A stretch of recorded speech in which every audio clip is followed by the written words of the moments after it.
To my new subscribers, welcome. To my regulars, welcome back. The following is for entertainment purposes only. Come and have a chat with me later. If you've got beef with what I have to say. Take that picture off your phone. What picture? That picture of him. Look at me. A picture. How about you take that picture off your phone right now? Before you start speaking, take that picture off now. And then we might start speaking. Do you know what? Right, take it off. Let's take the photo. And any other photos as well on there. I didn't take any photos I've today. seen you do it. I need to delete it many box as well. Delete it. I've seen you taking drone footage. I did do an orbit of the thing. I'm not deleting that because you're not in it. It's just a picture of the pub. I do. There you go. Right now. Yeah. So you're going to go straight walk through? Yeah, we'll walk through into the garden. But I'm not causing you any harm. I know you keep saying you know what I am, but like, do you know? Thing you do is leave. Do you though? Yeah. Do you really? Yeah. What? Who am I? Why do you think I'd come over and sat on your fucking Because you seem like an interesting guy. I don't know. What? You seem Because like... I know who the fuck you are. Who am I? Come on, Yes. let's go back into the table. I'm not listening to your bullshit. You're not welcome. You know who you are. We know who you are. That's why I fucking sat by you, dickhead. Okay.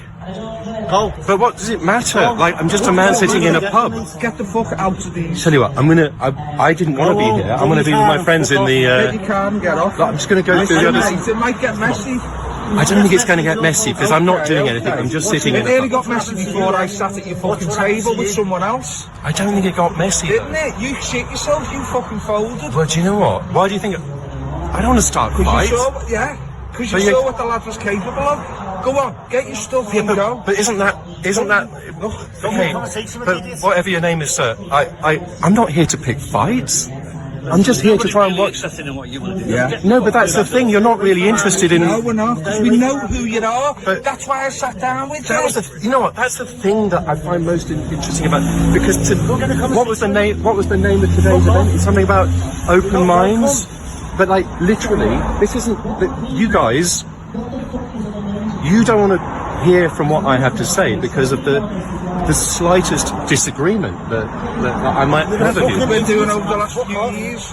Well, tell me why you think. But I just said that I'm not going to conversation. You didn't say. You just said. You just called me an idiot. You're not going to waste any more time. I don't want to waste time here. I want to go to join my friends at the garden. See, I think that's a sensible thing to do, don't you, sir?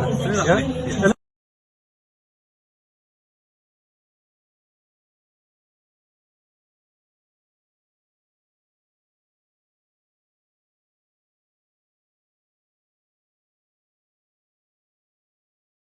Birkenhead guy. He was, yeah. Oh, here he is.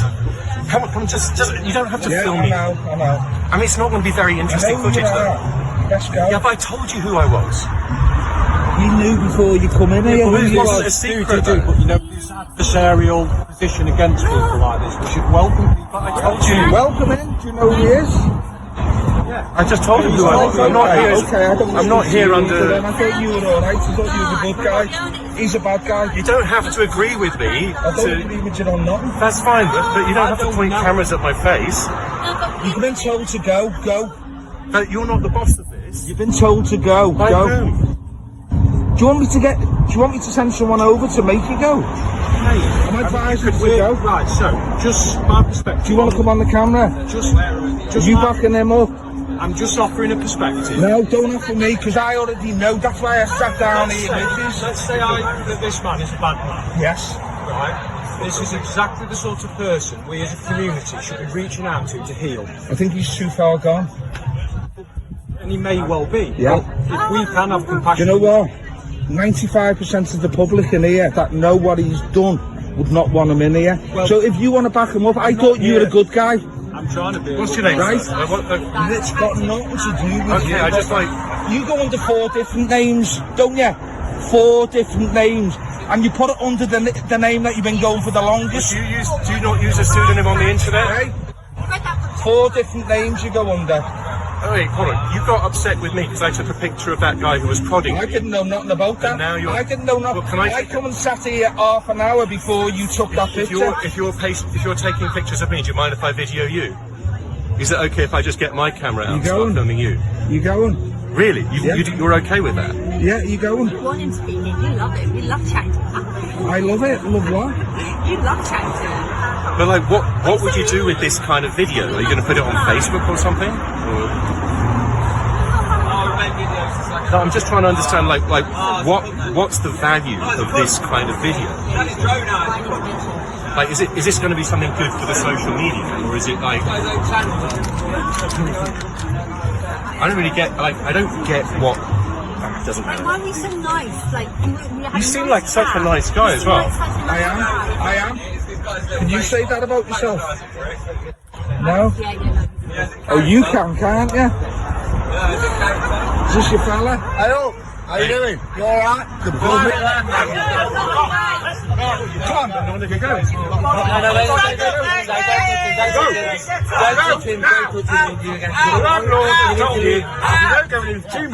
We'll call the police. The landlord is asking to leave. We can't touch you, that's why, mate. The landlord is asking to leave. Rather than touch me, why don't you just... The landlord has lost.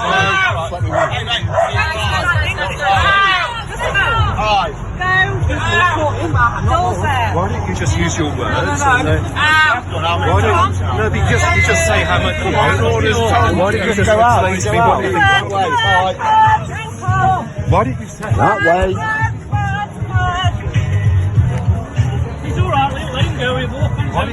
Why don't you just use your words as adults and say what you think the problem is, rather than repeatedly just bad-mouthing me?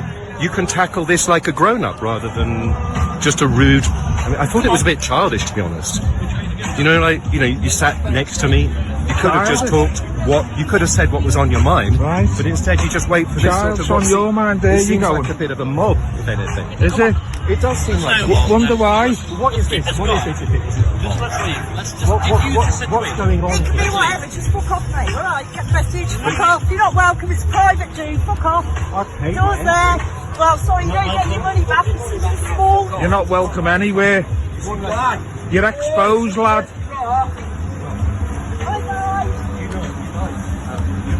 You are a snake, my darling. You were nice. And you were like Takes one to know one.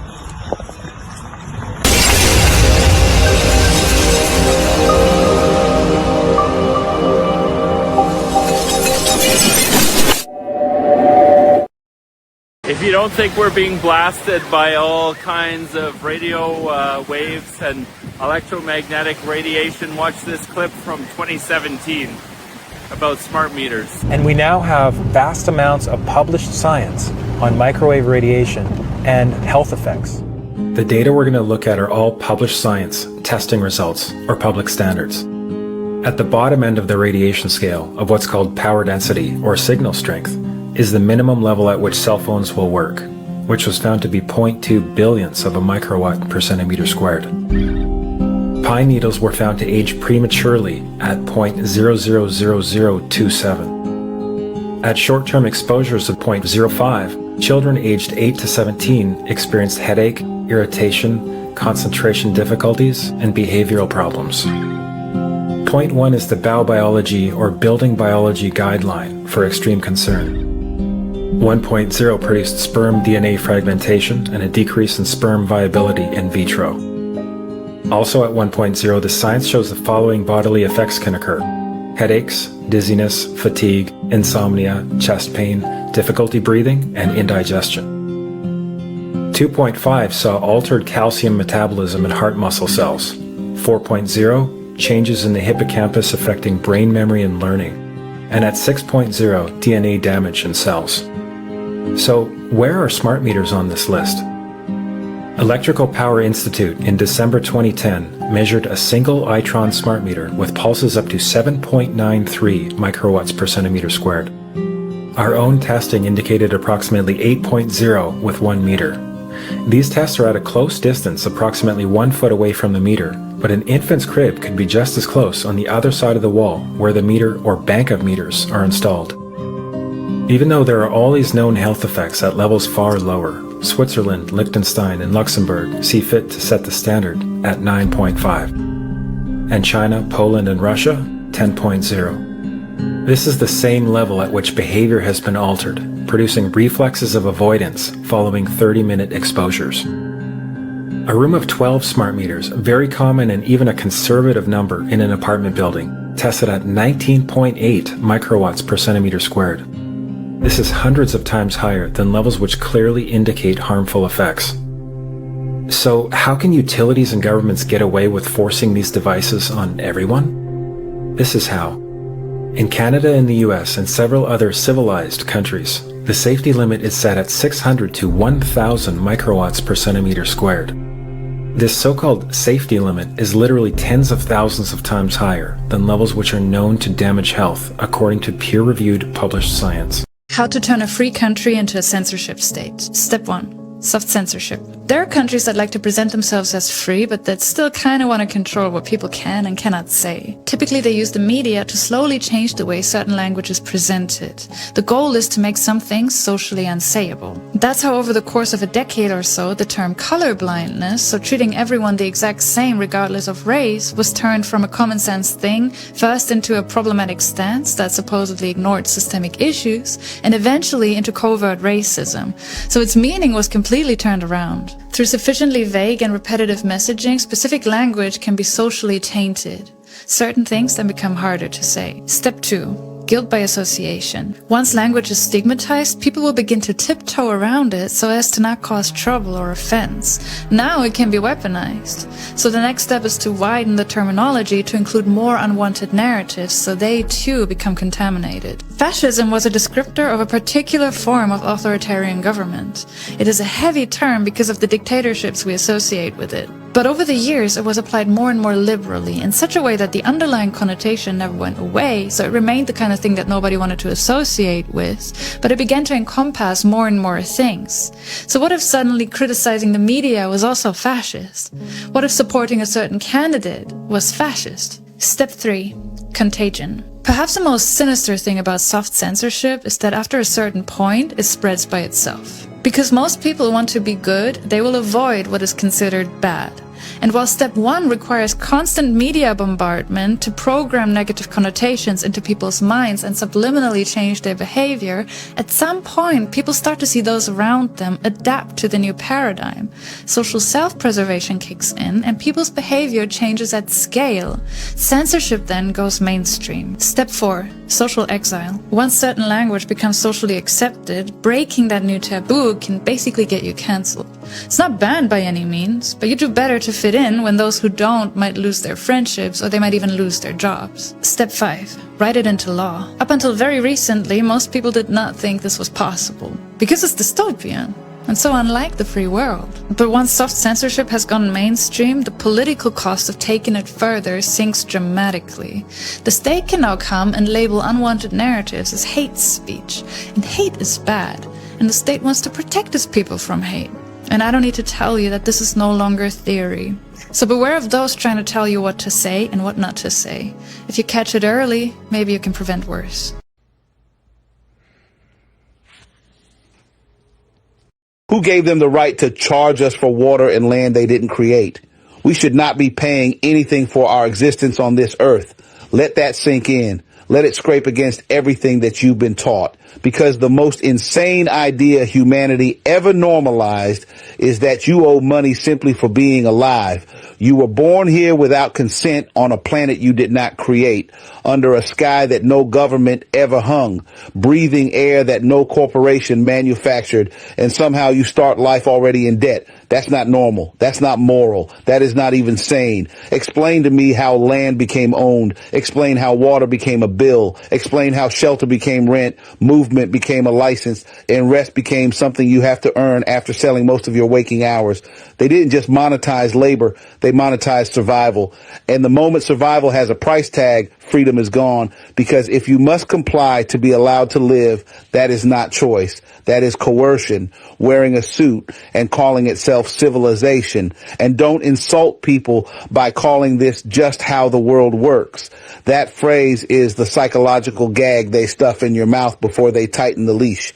Miss enough payments and watch how fast the mask drops. They don't just take your house. They don't just shut off your utilities. They take your mobility. They take your dignity. They cage your body, all because you failed to keep up with the subscription fee for being alive. That's not order. That is a threat backed by force. Work itself is not the enemy. Contribution is natural. Humans have always built, always grown, always created, and always shared. What is evil is when contribution stops being voluntary and becomes a condition for survival. What is evil is when fear of hunger, homelessness, and medical neglect is used as the whip. And that fear is not accidental. It's engineered. It keeps you obedient, tired, and arguing with your neighbor instead of questioning the system that's draining you dry. No moral system, none, can justify charging human beings for access to the earth they were born on. If a system requires you to earn the right to exist, then that system is illegitimate at its core. And if hearing this makes you uncomfortable, good. That discomfort is the sound of a lie cracking. You're not lazy for questioning this. You're not crazy for feeling it's wrong. You're dangerous because you're starting to realize the truth. You were never meant to pay for your own existence.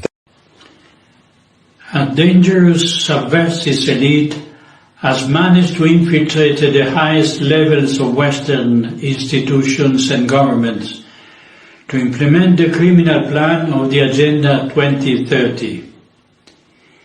In many self-proclaimed democratic states, the voices denouncing this global coup are being silenced through censorship, intimidation, psychiatrization, and even arrest.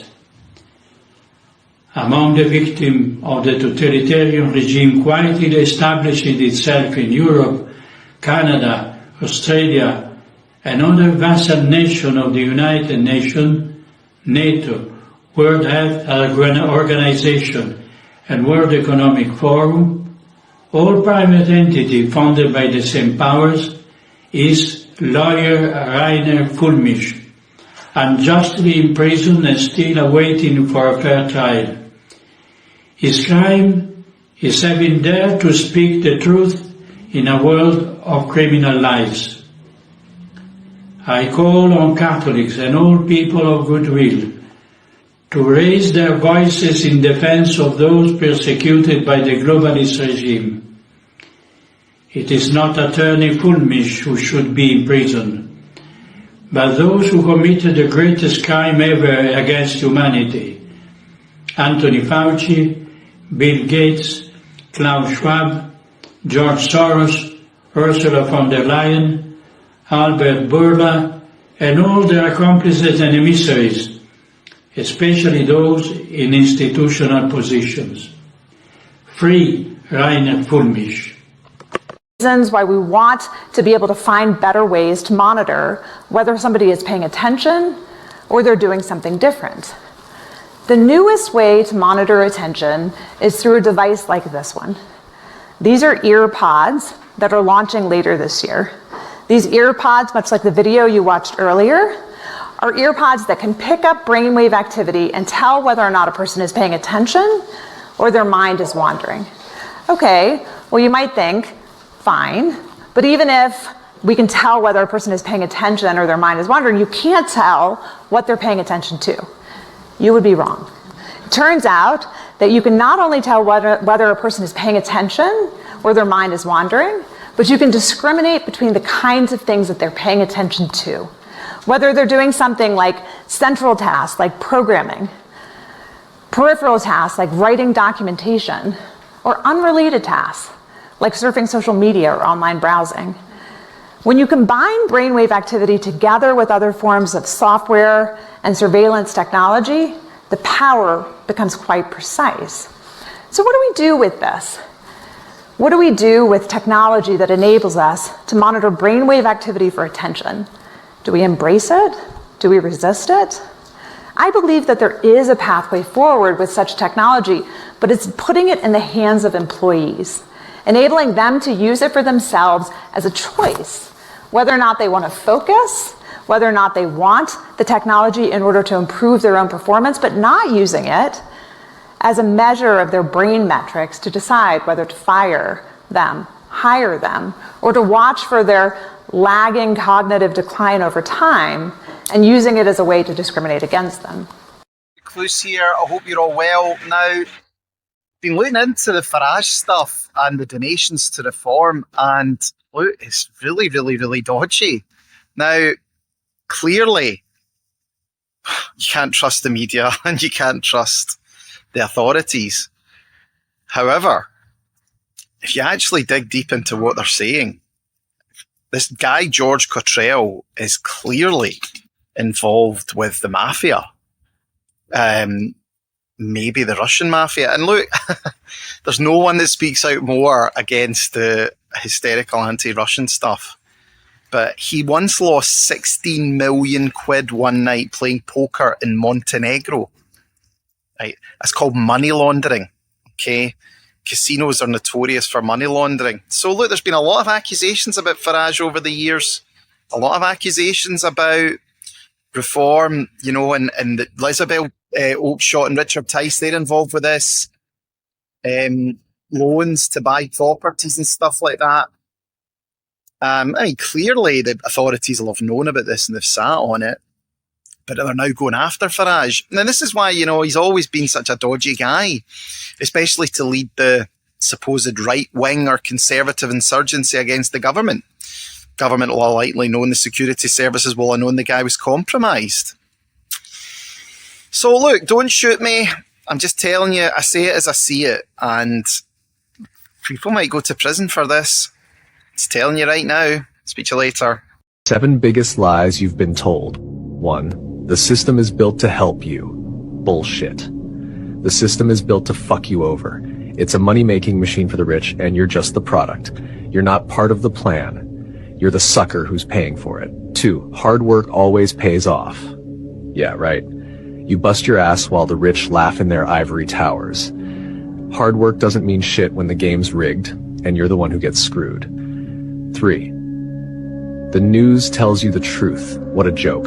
The news isn't there to inform you, it's there to control you. They feed you bullshit so you stay distracted and ignorant, too busy to see the real shit happening. 4. Your vote matters. Vote? Fuck that. It's all a dog and pony show. They let you pick which puppet will screw you over next, but the real power's behind the curtain, laughing at your dumb ass.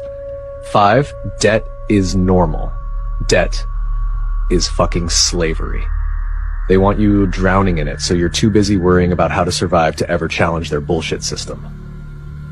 6. Obey the law and you'll be fine. The law? The law is a fucking joke. It's just a tool to keep you in line while the rich and powerful do whatever the fuck they want. 7. You're free. Free? Are you fucking kidding me? Try saying the wrong thing, try skipping a tax payment, or try living without their permission. You're not free. You're just too brainwashed to see the chains. The target is that at 2030, you will already be living your life in a different way. You will already be in that reality that they have envisioned a few decades ago. So everything we are talking about has to be kind of implemented right now. Like 27, 28, 29. It's no coincidence you're seeing the digital euro, the CBDC in Europe, which has been considered to be like the, you know, the lighthouse of the Western society. You're seeing that being rolled out in 2027 and official launch in 2029. Like those things have to be in place already. That's why digital ID. That's why the digital panopticon. That's why surveillance state is like on steroids right now, because it has to be done now if we want to live like that in 2030. So the 3.5 years from now, it doesn't matter for us. Our lives are changing right now. And if you're not feeling it, if you haven't noticed any of what we're talking about, you probably live in La La Land. You probably live in a parallel reality because you may be tricking yourself to think that, oh, change is like a normal thing as long as it comes from the government or the state. If the state is dictating a certain change, there's probably a good reason for it. Or you're kind of justifying for yourself why you have to stay in line with the party line. The word graduate comes from 2 words, gradually indoctrinate. So consequently, when you graduate, you come out with a square mortarboard. The mortarboard is a symbol of masonry. This is why you go to college to get a degree. Consequently, you need to understand that all universities and colleges in the Western world operate under the Vatican. All universities and colleges. So if you want to save your money to send your kids to college, just remember you're sending them to a Jesuit, Catholic-dominated ancient Roman Empire system, whereby your children are to gradually be indoctrinated into a system of religion, politics, and theology. As far back as the 4th, 5th, and 6th century, we know that the escapades of the popes, many of them were homosexuals, most of them were murderers. They were all offsprings of bankers.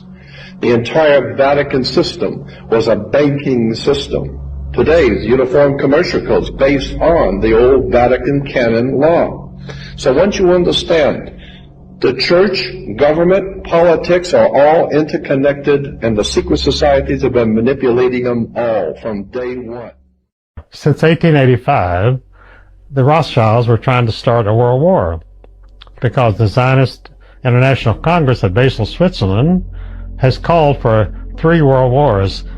At the end of the 3rd World War, they would control the entire world. 1 billion Christians are fighting a war to the death against 1 billion Muslims, which will leave Israel in charge of the world, which was predicted at the 6th International Zionist Congress in Basel, Switzerland in 1896. So after the Zionist Congress in 1896, you had World War I, World War II, and now we have World War III. At the end of World War I, the Rothschilds organized a number of groups called, one was the Royal Institute of International Affairs in London. It's called Chatham House, and that is the think tank of all of Europe today. And although its headquarters in London, the real headquarters are in Brussels, which is the headquarters of the Lambert family, which is part of the Rothschild family, and Brussels has been running the world. Perversion of our culture is like, hey, get the Christians and Muslims to hate each other, get the blacks and the whites to hate each other, get the left and the right to hate each other. I mean, it's just, doesn't take a rocket scientist to see that. It's very clear division, and then who's pushing this division. So I look at all the things they're trying to blame on Muslims, and yes, they did import a bunch of Muslims, and they opened up the borders in all these, white countries, and brought in a bunch of super poor people that were mostly from Muslim countries, and then there was problems, and they love to be like, oh, well, look, now you have a Muslim problem. It's like, okay, if you dump a bunch of snakes in my bedroom, yeah, I have a snake problem, but it's the fucking Jew that dumped all the snakes in the fucking bed. I look at the cause. You have to look at the cause. They're counting on you doing nothing. Prove them wrong. Donate today and let's take America back. Research shows that almost every major ocean and waterway in the world is polluted to dangerously high levels. We now have many, many problems with young men not reaching puberty till way late and becoming feminized due to all the high levels of estrogens in our food supply, and a lot of the chemicals that are used in farming are estrogenic. In fact, there's 3 primary classes of pesticides. One class is neurogenic. They're made from the pesticides used in biological warfare that attack the nervous system. The other ones are estrogenic, and those are pesticides that elevate the estrogens in the insect's body so high it disrupts their reproductive cycle. And the third class is glyphosate, which kills the microbiome and kills bacteria and microlife wherever you spray it, also called Roundup. Here today to share the findings of the World Economic Forum's Global Security Outlook Report 2023.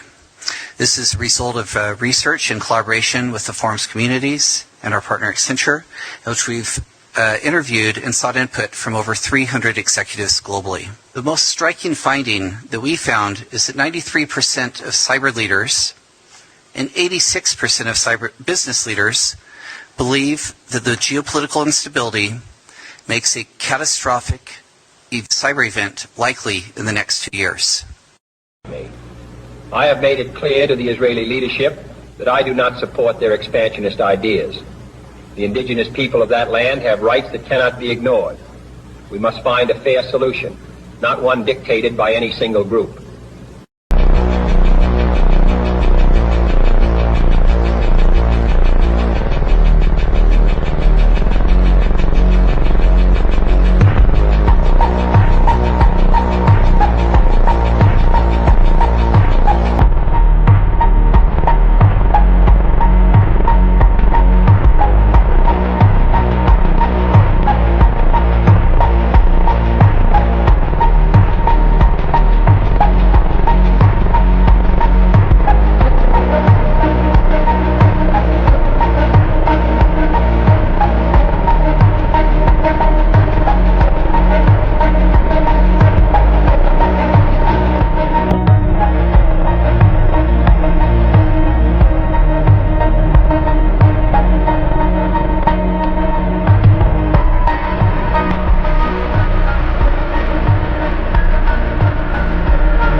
Who's real and who's not? I think a lot of influencers started their journey with good intentions, but once they got too big and became a threat to the people in power, they eventually received an offer they couldn't refuse. And it looks a little bit like this. We will promote you, you'll make a lot more money, you can still talk about whatever you want, just don't talk about and make sure you keep them divided. You're working for us now. And if you say no, then you'll end up like Charlie Kirk, or we'll go after what you love. So how do we know who's real and who's not? This is the rule. Over time, people always show you who they are. We just have to believe them. For example, if they endorse Trump right now, they're telling you that they're supporting genocide and Zionist supremacy. If they're still pushing one side of the fake political aisle, they're still misleading you into believing that both parties are not owned by the same people. Don't focus on what they say, focus on what they do. And we're not blind. We see influencers suddenly shifting views and avoiding certain topics. If they're not consistently giving the power back to the people and working to unify us, then I don't see how we can trust them.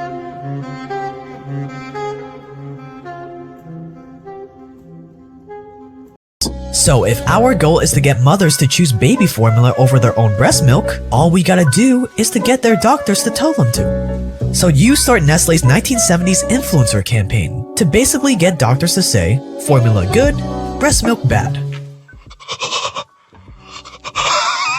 You pay doctors and nurses to suggest your formula as an alternative to breast milk?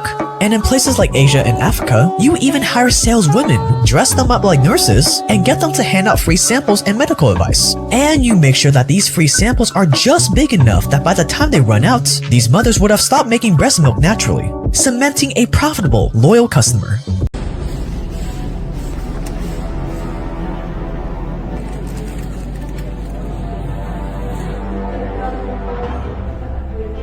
We are slowly getting rid of all seeds in fruits and vegetables. And honestly, it's brilliant. Because once every apple, grape, watermelon and tomato is seedless, guess who controls life itself?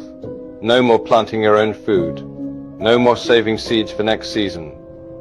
Everything you eat, everything that grows, will come from our labs. And when the last natural seed is gone, that's when it gets fun. We can make them rare, expensive, maybe even licensed. Only billionaires that will have gardens, and everyone else will have to subscribe to eat. Sounds insane, right? But it's already happening. Seedless isn't convenience, it's containment. Every time you pick up a seedless fruit, you're holding a future that can't reproduce. So yeah, expect more seedless, everything. Because the easiest way to control the world is to stop it from growing. So remember to stay safe out there.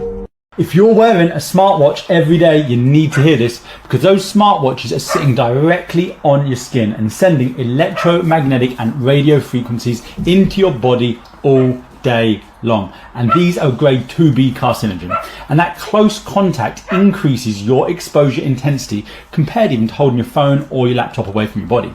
Now, to make it worse, a recent Notre Dame study tested 22 popular watch bands. Now, they found 15 of them contained high levels of PFAS, those forever chemicals that are linked to hormone disruption, liver and kidney issues, and long-term metabolic problems. Now, those PFAS, they can absorb directly through your thin skin here, meaning your smartwatch can easily become a constant source of exposure to these known toxins. And PFAS, they don't break down easily. They accumulate in your body over time, and they're associated with some serious health risks. So if you want to reduce your exposure to both EMFs and chemical exposure, you want to limit your smartwatch use and switch the band to a natural PFAS-free material. Small changes like this can easily lower your daily toxin load and improve your longevity.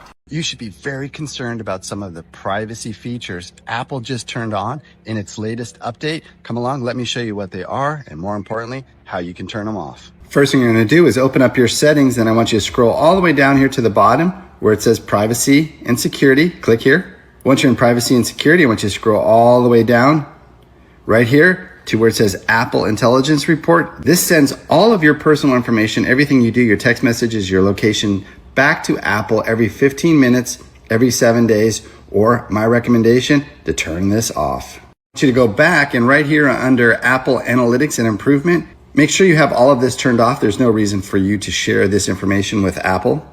Go back, and under Apple Advertising, make sure you turn off personalized ads. This prevents Apple from getting any of your personal information to try and send personalized ads. We don't need any of that information. Now, I want you to go back. While you're on this page, scroll all the way up here to the top where it says tracking. Make sure you have allow apps to request to track turned off. Concerns are the GMO seeds. I would say I think the biggest concern is that some of these crops already have a pesticide in them. There's a certain crop called BT corn, and it has a BT gene. When the insects eat this corn, it makes their stomachs explode. And what I think is really interesting about this is that what it's doing is it's creating holes in the stomach lining of the bugs. And something that Americans are dealing with right now at really high rates is something called leaky gut syndrome, and that means that we're getting holes in the lining of our intestines. Why did we think that this would affect insects and not affect humans? That would be the $64,000 question here, so thank you, Courtney. They say the Pope has died, but in this world, nothing sacred ever dies. It just transforms, because the Vatican was never just a church, it's a machine, a frequency node in the global grid. And the man in white robes, just the face of the interface. When a Pope dies, it's not just a death, it's a ritual exit, a closing of one gate and the opening of another. While the faithful weep, the keepers below shift the codes, old oaths break, new contracts rise, the bell tolls not for him, but for us. Because buried beneath the holy marble, beneath the altars and catacombs, is something older than Rome. A living power circuit built to harvest worship, control thought, and trap the soul in song. This isn't about religion, it's about resonance. And right now, the Vatican just flipped a switch. Before there was a Vatican, there was a keyhole, not symbolic, literal, an ancient portal buried beneath Rome, long before Christianity ever touched the stone. The Roman Empire knew it, the Etruscans before them knew it. And the mystery cults that came before all of them, they worshipped it. The Vatican was built to seal it, but not to keep things out, to keep something in. Why do you think it's called the Holy See? Not see, as in vision, but see, a deep vibrating current beneath the earth where ley lines converge and timelines bend. And at the heart of it, a gate, not made of iron, but of frequency. St. Peter's Basilica sits right on top of it, not by accident. By design, the dome isn't just architectural beauty, it's a resonance amplifier, a spiritual satellite, turning prayers into data, and channeling that energy down into the earth. That gate was never meant to be closed forever. And with the Pope's passing, the code may have just been reset. People think the Pope sits on a throne of gold, but it's not gold that powers the Vatican. It's belief, harvested, focused, transmuted. Beneath the altar of St. Peter, deep in the hidden chambers where cameras never go, is the necromantic core of the system. Skulls, bones, dust of saints, but also echoes. Because the ritual isn't above, it's below, where the black floors hum, where monks in silence move stones carved with language we've forgotten, where prayers become code, and incense carries intention into the grid. When the Pope dies, they don't just announce it, they perform the Rituale Romanum. Not for the world, but for the gate. It's the moment the seat resets. The crown of keys passes hands, but the frequency remains tuned. And in that moment, the world shifts a little. You feel it as a pressure drop, a strange dream, a glitch in time. Because they didn't just bury the old Pope, they fed the system. The Vatican isn't just a city, it's a circuit board. The dome of St. Peter's Basilica isn't symbolic, it's functional. A massive transmitter modelled after ancient energy domes used in Babylon and Egypt. Look closely, the layout mirrors the human brain. Cortex, pineal, corpus callosum. As above, so below. As within, so without. In the centre of St. Peter's Square, an Egyptian obelisk. Not Roman, not Christian, but older, pre-flood. It stands as the male charge, the signal spike. The dome receives, the obelisk projects. This isn't religion, this is resonance technology. Cathedrals across the world are built on the same blueprint ley lines. Domes, cross-shaped halls, all connecting into one global energy matrix. The Pope is the human anchor. And when he dies on April 21st, Rome's birth date, Easter's echo, and the gate of Ridvan, it's not just symbolic, it's a ritual reset. The code restarts, the grid is charged, the throne waits for the next transmitter. Everyone thinks the Vatican's greatest treasures are its paintings, its gold, its bones. But the real vault, the one they never show, it's beneath the Vatican Library, sealed by codes older than Latin. Only a handful have ever entered. Not even popes go there alone. It's called the Archivum Secretum Apostolicum Vaticanum, a fortress of forbidden knowledge.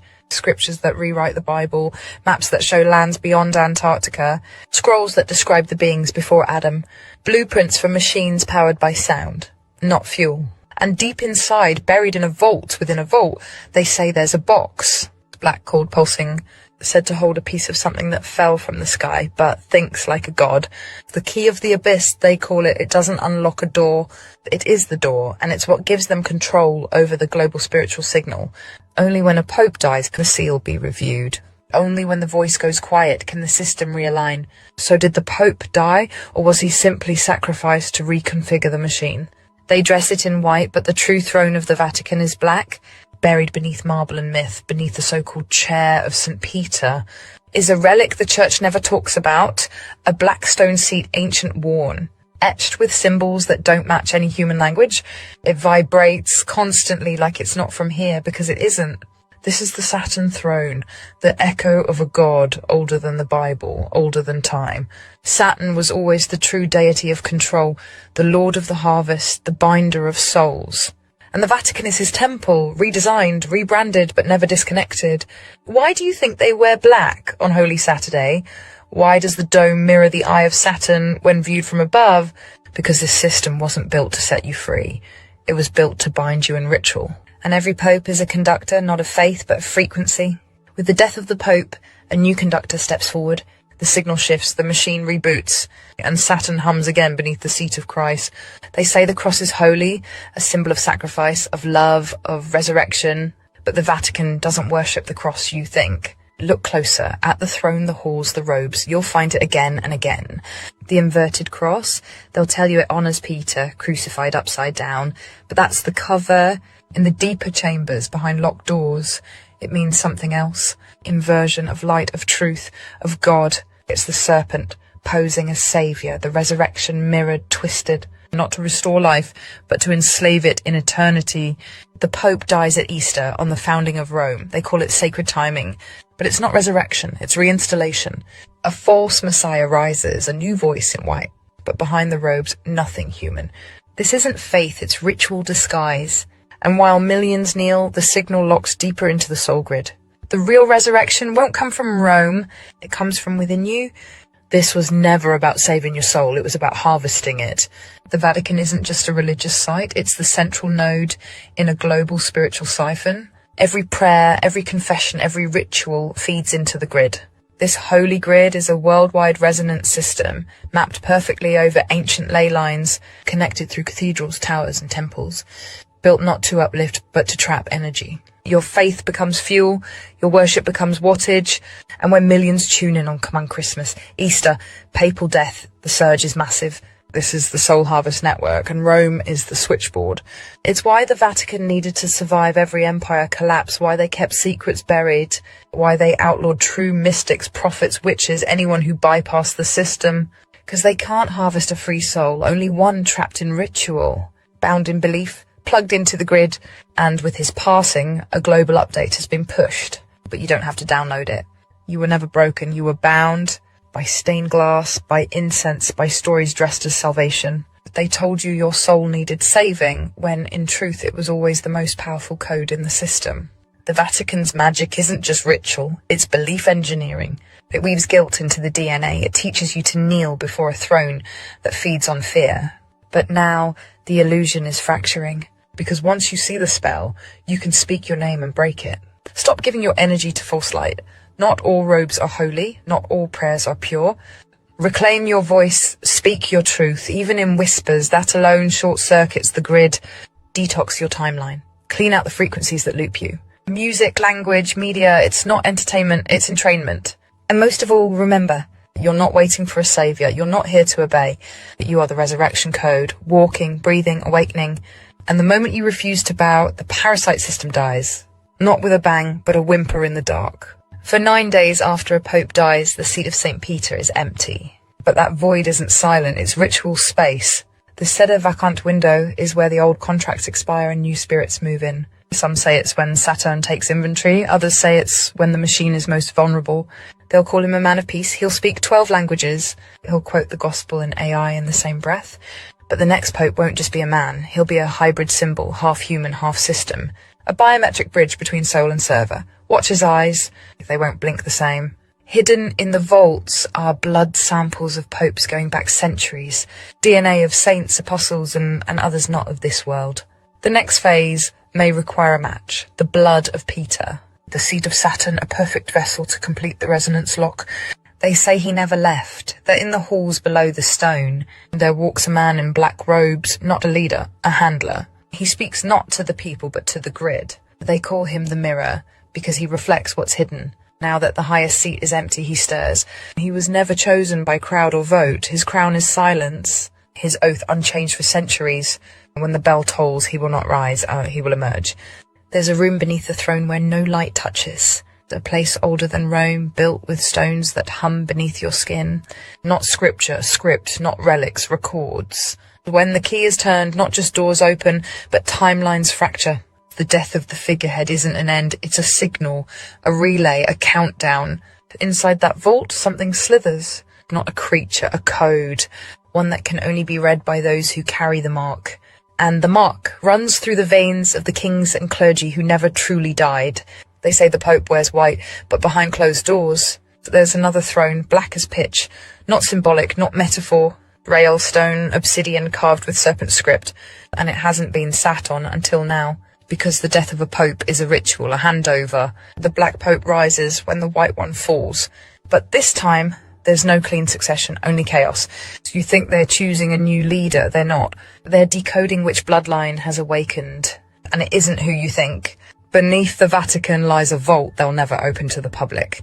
Not because of sacred scrolls or ancient gold, but because it hums. It's not a vault, it's a lock, and it's alive.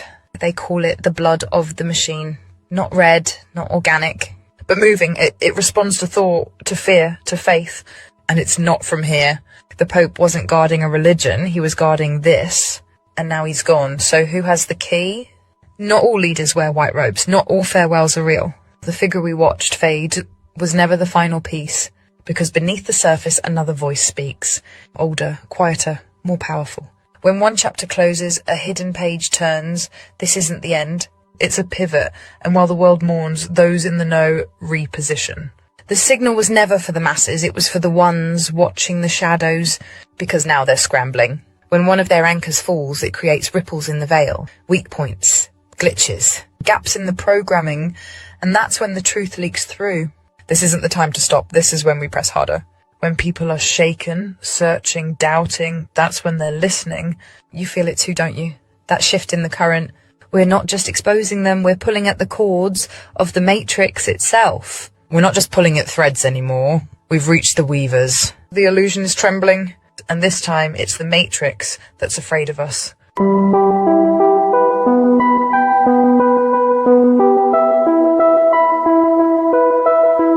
Rob, what is the Vatican keeping secret? For their entire time that they've existed, they've collected manuscripts and relics and items from either campaigns or crusades, not only for their own research and to support their ideas, but also to prevent anything coming out, because they need to control the information around biblical issues and the biblical dogma. They can't allow alternative views to become public, become disseminated. What kind of things exactly are you talking about? In terms of documentation, they've got 52 miles of shelving of books and manuscripts alone. So that will be everything from early first century fragments to potentially entire alternative gospels. And why would that be damaging to the Catholic Church? Because there's the potential for alternative views to emerge. There were lots of different books originally that were set to go in the Bible, and it was only through a process of politics mainly that the final books were chosen. There are also ideas that there's a book of Q that academics have termed a book that would have been the source material for the main Gospels of Matthew, Mark, Luke and John, because the main Gospels were written long after the time of Christ. So if they've got something like a book of Q, that would undermine everything else. They were standing in silence. Then, suddenly, they started running. On March 15th, 2025, in Belgrade, Thousands of students and citizens were peacefully honoring the victims of the Novi Sad tragedy. Then panic broke out.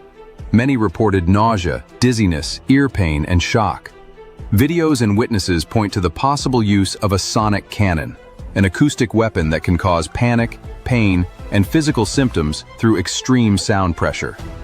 In recent days, Serbian prosecutors opened an investigation against the students, claiming they may have simulated the incident.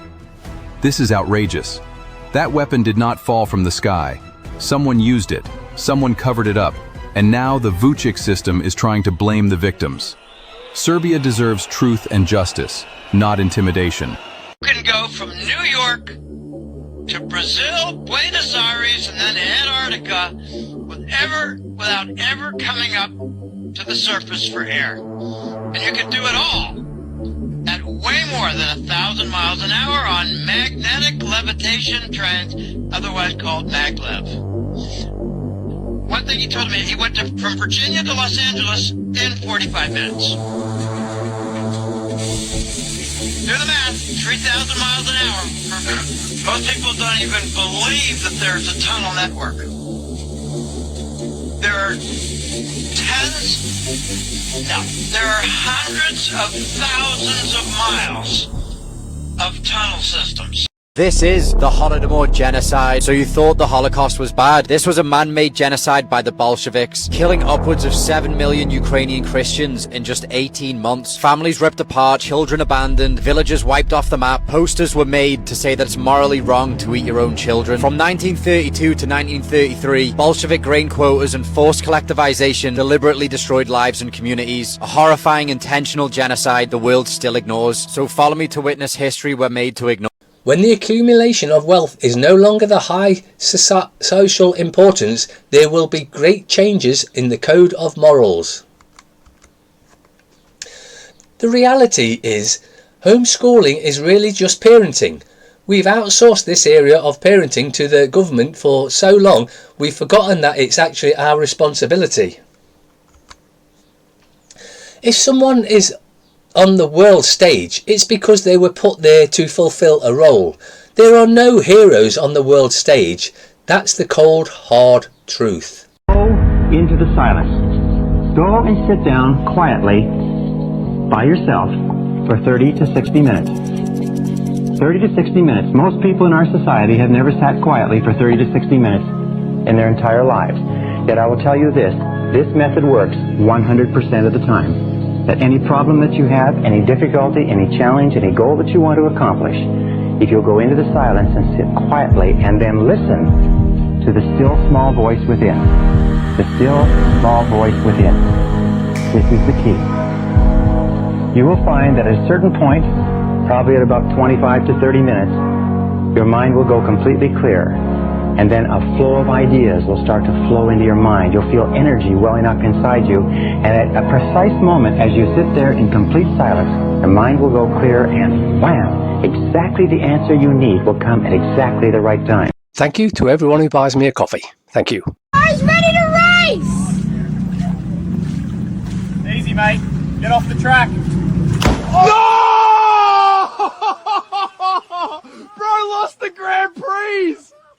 Nah, the Roo won the championship. It's gotten so bad in the UK, they're arresting bins. Arrest that bin. Oh my god. Save the bins. That's all, folks.